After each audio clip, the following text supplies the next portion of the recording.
senang sekali. Salam Pramuka, Kak Yo. Salam Pramuka. Nah, dalam aturan main, musyawarah cabang itu pengambil keputusan tertinggi. Kuarcap Manado telah dibekukan. Kami dari Kuarcap Manado tetap melaksanakan kegiatan dan tidak berpengaruh bagi isu-isu yang negatif.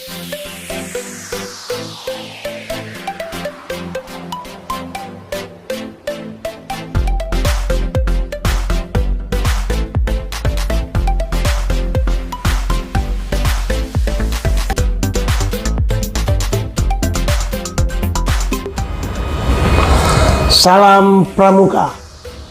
Saya Ferdinand Kawetik, Sekretaris Kuarcap Manado. Kita jumpa lagi di podcast Tefri TV. Luar biasa, senang sekali tegur sapa lagi kita saat ini, dan kita tentunya akan mengikuti podcast ini untuk kita akan mendapatkan informasi dari kuartir cabang Kota Manado, dan kita tentunya ada narasumber yang akan masuk dalam kegiatan ini, Kak Kuarcap, Kak Dr. Andes Yosua Pangkirego, dan Kak Griff Westrenen sebagai Wakil Ketua Bidang Bina Muda. Podcast Tefri TV kita akan lanjut dengan informasi dari Kak Kuarcap berkaitan dengan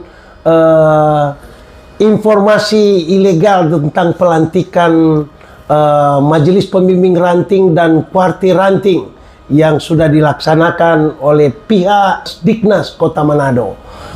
Kita ikuti bersama podcast Tefri TV. Baik. Senang sekali. Salam Pramuka, Kak Yo. Salam Pramuka. Luar biasa. Bagaimana kakak menyikapi akan aktivitas yang dilakukan oleh segelintir orang atau orang-orang tertentu di dalam Pramuka yang menyelenggarakan pelantikan Majelis Pembimbing Ranting dan Kak Kuaran. Silakan, Kak. Terima kasih Kak Dinan.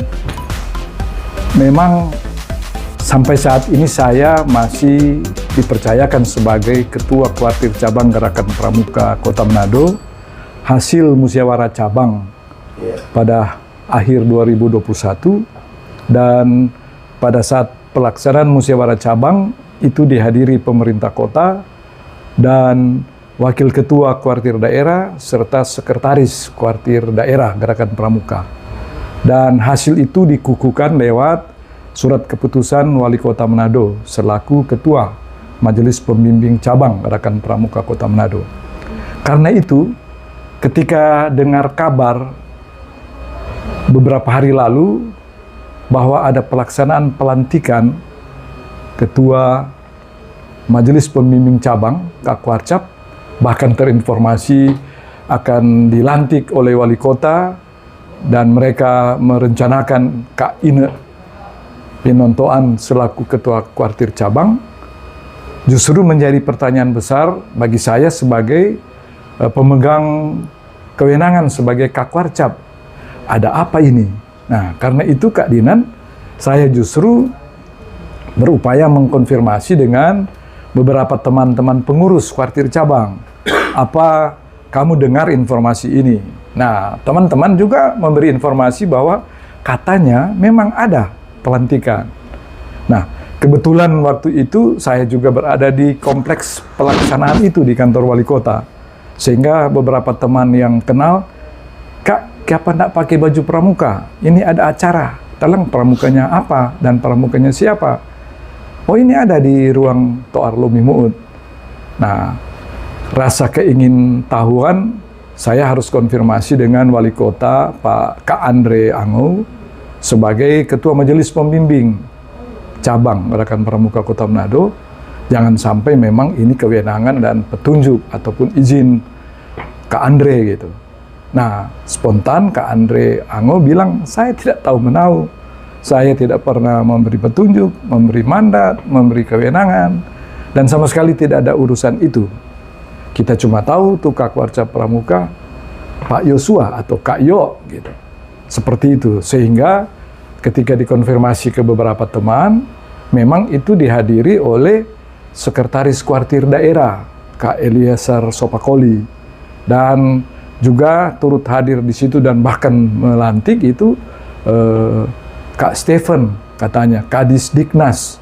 Saya tinggal melihat dokumentasi yang ada, sehingga saya bertanya, kok Kadis Diknas melantik Ketua Majelis Pembimbing Ranting dan pimpinan Kuartir Ranting dalam kapasitas apa? Karena saya tahu Kak Stephen itu Kadis Diknas yang tidak punya kewenangan itu. Bahkan kalau toh dia ada kewenangan itu, pasti dia akan konfirmasi dengan Kak Andre Ango selaku Ketua Majelis Pembimbing Cabang. Nah, bahkan disesali lagi dihadiri oleh Sekretaris Kuartir Daerah Kak Eli yang bukan wilayah kerjanya dan tidak sepengetahuan kolektivitas pimpinan Kuartir Daerah Gerakan Pramuka. Nah, karena itu justru disesali. Ini sudah mencederai anggaran dasar, anggaran rumah tangga Gerakan Pramuka. Kalaupun mereka mempersoalkan kabar tentang masa periode, 3 periode dan sebagainya, itu ada di ranah kewenangan Kuartir Daerah, dan Kuartir Daerah sesuai anggaran dasar, anggaran rumah tangga harus menyurati atau memberi peringatan atau pemberitahuan. Tapi sampai kini tidak ada satu kertas pun yang mengatur tentang itu. Bahkan di kalangan mereka yang turut menyelenggarakan kegiatan pelantikan 2 hari lalu itu, mereka menginformasikan bahwa Kak Yosua sudah dibekukan. Nah, tidak elok secara organisatoris, karena secara organisatoris hal-hal yang terkait dengan hal itu harus ada hitam di atas putih. Legalnya, legal standingnya harus ada surat. Nah, sampai sekarang ini Kuartir Daerah tidak pernah mengeluarkan surat tentang itu, karena bukan kewenangan mereka untuk melakukan di tengah perjalanan kepemimpinan saya, karena saya berdasarkan hasil musyawarah cabang.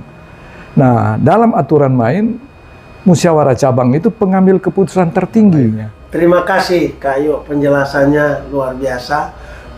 Sebelum saya bertanya lanjut, kita ikuti dulu penjelasan dari Wakabina Muda terkait dengan kegiatan-kegiatan yang reguler dijalankan. Ya, dan apakah berpengaruh dengan diadakannya pelantikan yang justru Kak Warcap sendiri tidak mengetahuinya. Silakan Kak Grif. Terima kasih Kak Dinan. Pada dasarnya kegiatan kepramukaan yang ada di Kuartir Cabang Manado, kami telah melaksanakan beberapa kegiatan di awal tahun. Bulan April ada kegiatan Karya Bakti Lebaran, telah terlaksana dengan baik, dan juga ada juga kegiatan Hari Bapak Pramuka 12 April yang kami laksanakan, yaitu ada beberapa kegiatan, serangkaian kegiatan Hari Bapak Pramuka, yaitu kegiatan donor darah, kegiatan bersih-bersih pantai dan laut, juga kegiatan Pramuka mengajar. Belum lama ini juga kami Gerakan Pramuka Kuartir Cabang Manado melalui Dewan Kerja Cabang melaksanakan kegiatan Gladi Tangguh, yaitu kegiatan yang dilaksanakan di Badan Penanggulangan Bencana, yang ada beberapa materi tentang mitigasi bencana, pertolongan pertama dari Basarnas, komunikasi darurat dari Orari, juga terlaksana dengan baik di tengah polemik dari segelintir orang yang menyatakan bahwa Kuarcap Manado telah dibekukan. Kami dari Kuarcap Manado tetap melaksanakan kegiatan dan tidak berpengaruh bagi isu-isu yang negatif. Demikian, ya. Kak Grif, ada program waktu dekat ini akan dilaksanakan? Kegiatan waktu dekat ini, bulan Agustus ada kegiatan seleksi Pramuka Garuda, kegiatan Jambore Cabang, juga kegiatan Gladian Pinsat. Dan juga ada kegiatan yang kami persiapkan untuk kegiatan nasional, yaitu kegiatan Perensaka. Ya, demikian kayaknya. Terima kasih Kak Grif, luar biasa. Tefri Podcast luar biasa. Kak Yo, salam pramuka. Salam pramuka. Dengan penyampaian Kak Joshua tadi. Jadi apa kira-kira harapan kakak ke depan melihat ya boleh dikata pramuka kita lagi dicederai, bahkan ada pembohongan-pembohongan yang sungguh menggereget ya di kegiatan-kegiatan kuartir sampai ke tingkat ranting bahkan ke gugus depan. Nah, kira-kira apa penyampaian kakak atau harapan kakak di gugus depan yang sudah sementara dan sedang berjalan pelantikan gugus depan, dan juga kegiatan-kegiatan apalagi kita mau menghadapi Gladian Pinru, Gladian Pinsat, bahkan juga Jambore cabang guna persiapan Jambore nasional di 2006. Silakan Kak. Ya, Kak Dinan, pramuka ini kan adalah lembaga yang memang bergerak pada pendidikan dan pembinaan karakter. Iya. Begitu juga bagaimana kita mempersiapkan generasi muda itu sebagai penanggung jawab masa depan. Nah, karena itu jangan dicederai dengan hal-hal yang karena ambisius beberapa pengurus yang di luar kontrol, yang secara liar, karena mungkin ada kepentingan-kepentingan tertentu, apalagi dengar-dengar ini kan masa periode kuartir daerah itu akan berakhir tahun ini. Dengan demikian, mereka sebagai pimpinan kuartir daerah, seperti Kak Elias Sopakoli sebagai sekretaris daerah, ini tidak pada tatanan sebagai pembina atau pimpinan kuartir daerah yang patut dicontohi. Ini hal-hal yang liar, karena apa? Ketika mereka melakukan kegiatan-kegiatan dan gerakan-gerakan seperti ini, saya justru sesali dan kasihan. Seperti pelaksanaan baru-baru ini, Kak Stephen Tumiwa selaku Kadis Diknas, mereka mengompori dia menjadi pemegang caretaker Kakwarcap. Dan dengan demikian dia langsung melaksanakan pelantikan kuartir ranting.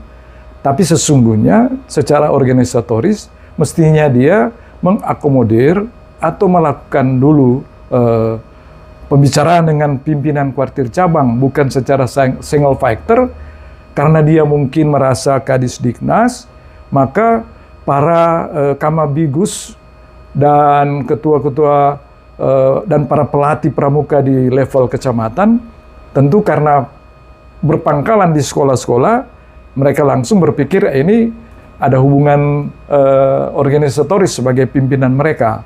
Padahal pramuka dan Diknas itu harus dibedakan. Kalau secara organisatoris, pramuka itu hanya mengenal dua lembaga, yakni majelis pembimbing dan kuartir. Jadi kuartir itu dengan majelis pembimbing adalah mitra kerja yang memang harus terbangun secara produktif.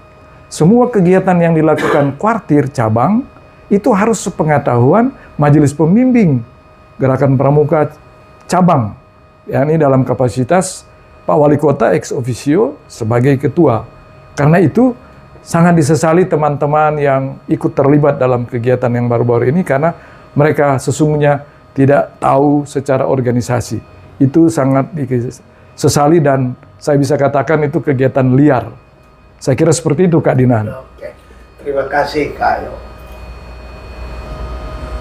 Salam pramuka, luar biasa. Terima kasih aktivitas kita hari ini, dan terima kasih kepada Kak Dr. Andes Joshua Pile Pangkirego MAP selaku Kak Kuarcap di periode 21-2026, dan juga Kak Grif selaku Wakabina Muda yang sudah menyampaikan beberapa hal dalam kegiatan ini. Terima kasih, sampai bertemu kembali di podcast Tefri TV dan akan ketemu di episode berikutnya.